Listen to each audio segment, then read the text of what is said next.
এই দোয়াটি পড়লে কোনোদিনও আপনার নামাজ মিস হবে না, কোনোদিনও নামাজ না পড়ে আপনার থাকা লাগবে না।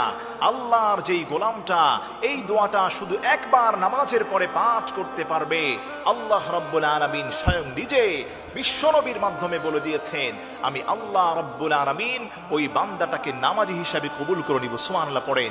অনেকে আছেন, হুজুর আমার নামাজের মধ্যে কোনো মনোযোগ নাই, হুজুর নামাজ পড়তে আমার মন চায় না, হুজুর আমি কি করতে পারি?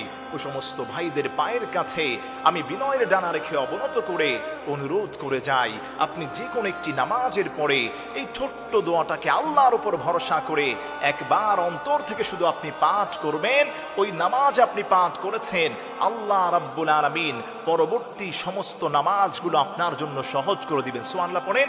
এই ছোট্ট দোয়াটি হলো, আপনি ধরেন ফজরের সময় নামাজটা আপনি শেষ করেছেন, আপনি সুন্দর করে এই দোয়াটা পড়বেন, আল্লাহুম্মা আইন্নি আলা যিকরিকা ওয়া শুকরিকা ওয়া হুসনি ইবাদাতিক। আপনি আল্লাহর কাছে বলছেন, আল্লাহুম্মা, হে আল্লাহ, আইন্নি আলা যিকরিকা, আমি যাতে করে তোমার বেশি বেশি করে স্মরণ করতে পারি, ওয়া শুকরিকা, এবং যাতে করে বেশি বেশি করে তোমার শুকরিয়া আদায় করতে পারি, ওয়া হুসনি ইবাদাতিক, আল্লাহ আমি যাতে করে তোমার সমস্ত সুন্দর সুন্দর ইবাদতগুলো আল্লাহ আমি করতে পারি, তুমি আমাকে তৌফিক দান করো।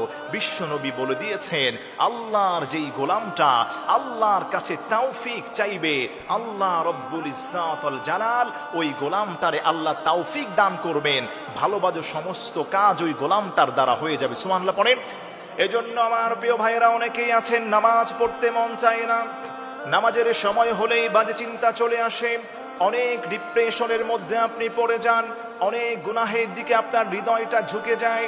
ওই সমস্ত ভাইদেরকে আমি বলতে চাই, প্রত্যেক ফরজ নামাজের পরে, যে কোনো একটা নামাজের পরে আপনি ছোট্ট দোয়াটাকে একবার শুধু পাঠ করবেন। আল্লাহর কসম খেয়ে বলে যাই, কোনোদিন আপনার নামাজে অমনোযোগিতা আসবে না, কোনোদিন আপনার নামাজ না পড়া থেকে আপনি বসেই থাকতে পারবেন না। আল্লাহ এত বেশি নামাজি হিসাবে আপনাকে কবুল করবেন, আপনি নিজেই আশ্চর্য হয়ে যাবেন।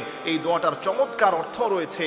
এজন্য আসেন, অনেকে আছেন নামাজ পড়তে মন চায় না, নামাজের সময় বাজে চিন্তা চলে আসে, ফজর পড়েছেন তো জোহরের সময় মসজিদে আসছে আপনার ভালো লাগে না, মন কেমন যেন অস্থির হয়ে যায়, আপনি ছোট্ট দোয়াটার আমল যে কোনো একটা নামাজের পরে করতে পারেন, আল্লাহ রব্বুল ইজ্জত ওয়াল জালাল নামাজের সময় হতে দেরি হবে, আল্লাহ আপনার সুন্দর সুন্দর ইবাদত করার মতো তৌফিক দান করবেন। সুবহানাল্লাহ পড়েন। এজন্য আমার প্রিয় ভাইয়ের, আল্লাহ রাব্বুল আলামিনের সুন্দর সুন্দর ইবাদত করতে চাইলে